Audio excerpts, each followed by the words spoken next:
നമസ്കാരം സുഹൃത്തുക്കളെ, ഇന്ന് ഈ വീഡിയോയിലൂടെ നിങ്ങൾക്ക് കുറച്ച് ശിവനെ പറ്റിയുള്ള ഇൻഫർമേഷൻസാണ് ഞാൻ പറയുന്നത്. ആരാണ് ശിവൻ, എങ്ങനെയാണ് ശിവൻ്റെ ഉദ്ഭവം ഉണ്ടായത്, ശിവൻ്റെ കർത്തവ്യം ധർമ്മം എന്തൊക്കെയാണ്, അങ്ങനെയുള്ള കുറച്ച് കാര്യങ്ങളാണ് പറയാൻ പോകുന്നത്.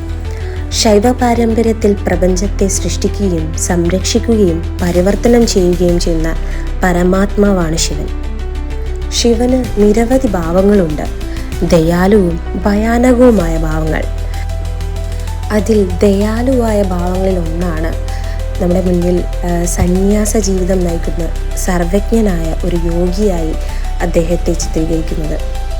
നമുക്കറിയാം, ശിവന് നിഗ്രഹിക്കുന്ന ഭാവങ്ങളുണ്ട്, ആദിയോഗിയാക്കിയിട്ട് കാണിക്കുന്ന ഭാവങ്ങളുണ്ട്, യോഗ, ധ്യാനം, കലകൾ എല്ലാത്തിൻ്റെയും രക്ഷാധികാരിയായിട്ട് കണക്കാക്കപ്പെടുന്ന ഭാവങ്ങളൊക്കെ ഉണ്ട്. ശിവനുമായി ബന്ധപ്പെട്ട പാരമ്പര്യ ഹിന്ദുമതത്തിൻ്റെ ഒരു പ്രധാന ഭാഗമാണ് ഇന്ത്യ, നേപ്പാൾ, ശ്രീലങ്ക, ബാലി, ഇന്തോനേഷ്യ തുടങ്ങിയ തെക്കുകിഴക്കൻ ഏഷ്യ കൺട്രീസൊക്കെ. അപ്പോൾ ഇവിടെയൊക്കെ നമുക്ക് ശിവൻ്റെ ക്ഷേത്രങ്ങളും അതുമായി ബന്ധപ്പെട്ടിട്ടുള്ള ആരാധനാ ആലയങ്ങളുമൊക്കെ കാണാൻ പറ്റും. അതായത് ഈ ഗോത്രവേരുകളൊക്കെ ഉണ്ട് എന്നുള്ളത് വേദോത്തര. ഇപ്പം നമുക്കറിയാം, ഇന്തോനേഷ്യയിലൊക്കെ വലിയ തൗസൻഡ്സ് ഓഫ് ഇയേഴ്സ് മുന്നേ ഉള്ള ടെമ്പിൾസ് വരെ ഉണ്ട്.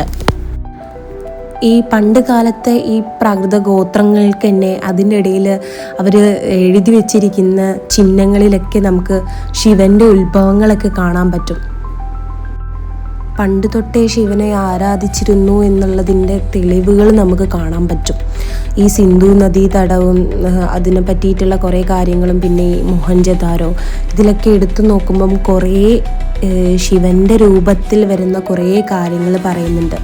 പശുപതി മുദ്ര ഒക്കെ ശ്രദ്ധിച്ചു കഴിഞ്ഞാലൊക്കെ കാണാൻ പറ്റും. സിന്ധു നദീ തട പുരസ്കാര കേന്ദ്രമായ മോഹൻജദാരയിൽ നടത്തിയ ഖനനത്തിൽ കണ്ടെത്തിയതാണ് പശുപതി മുദ്ര. മൃഗങ്ങളുടെ പ്രഭു എന്ന പേരിൽ ഒരു യോഗി അവിടെ ഉണ്ടായിരുന്നു. ഇത് പ്രാഥമിക ശിവരൂപത്തിൽ സാധ്യതയുള്ളൂ എന്നുള്ളതൊക്കെ തെളിഞ്ഞതാണ്. അതായത് 2350 to 2000 BC ആ ഒരു ടൈമിൽ. ഇന്ന് നമുക്കറിയാവുന്ന ശിവന് വേദദേവനായ രുദ്രനുമായി നിരവധി സവിശേഷതകളുണ്ട്. കൂടാതെ ശിവനെയും രുദ്രനെയും ഹിന്ദുവേദങ്ങളിൽ ഒരേ വ്യക്തിയായി കാണുന്നു. രണ്ടു പേരുകളും പര്യായമായി ഉപയോഗിക്കുന്നു. ഭയാനകമായ ശക്തികളുള്ള ഋഗ്വേദ ദേവനായ രുദ്രൻ അലറുന്ന കൊടുങ്കാറ്റിൻ്റെ ദേവനായിരുന്നു. സാധാരണയായി അദ്ദേഹം പ്രതിനിധീകരിക്കുന്ന മൂലകത്തിന് അനുസൃതമായ ഒരു ഉഗ്രനും വിനാശകാരിയുമായുള്ള ദേവനുമായി ചിത്രീകരിക്കപ്പെടുന്നു. രുദ്രന്മാരുടെ പിതാവ് എന്ന് വിശേഷിപ്പിച്ചിരിക്കുന്നു. ശിവൻ എന്ന പദം ഒരു വിശേഷണമായി മാത്രമേ കണക്കാക്കപ്പെടുന്നുള്ളൂ. അതിനർത്ഥം ദയയുള്ള, ശുഭകരമായ എന്നൊക്കെയാണ് മീനിങ് വരുന്നത്. ഇത് പല വ്യത്യസ്ത വേദദേവതകളുടെ വിവരിക്കൽ ഉപയോഗിക്കുന്ന നാമവിശേഷങ്ങളിൽ ഒന്നാണ്.